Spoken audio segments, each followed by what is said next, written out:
May So hello guys, so welcome back to my vlog. So ngayon guys, gawa tayo ng sticker. So ayun na guys, gawa muna ako ng sticker. Siguro ko sticker eh. So kukunin na rin. So nalagay yan sa wallet. So I can cool my paper and sa ball pen.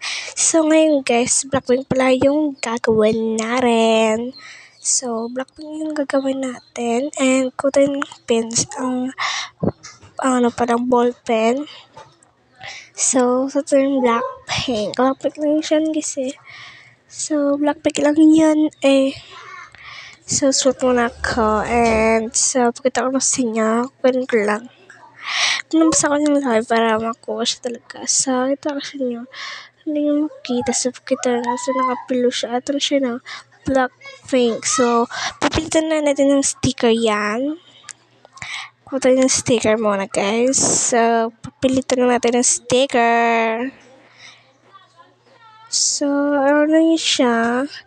So, kung natin yung sticker. Hindi ko alam kung anong name niyang sticker na to. Kung si Jenny ba yan, si Rose, o si Lisa. I don't know, because I'm not really sa kanya. Hindi ko sila makilala.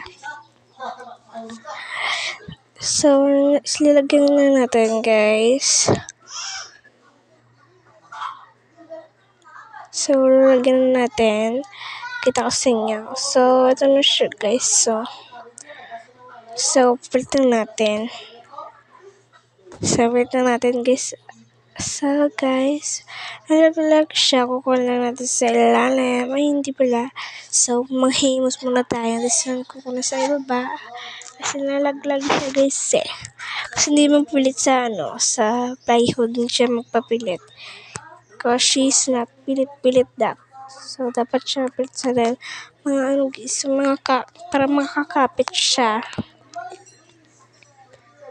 So, kukunin. Ito na siya, guys. Nakuha ko na.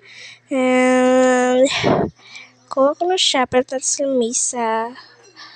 Mas muna tayo. Kasi kapag galit tayo ng himos, only tayo ng paggalit naman tayo kapag hindi tayo nahihimos.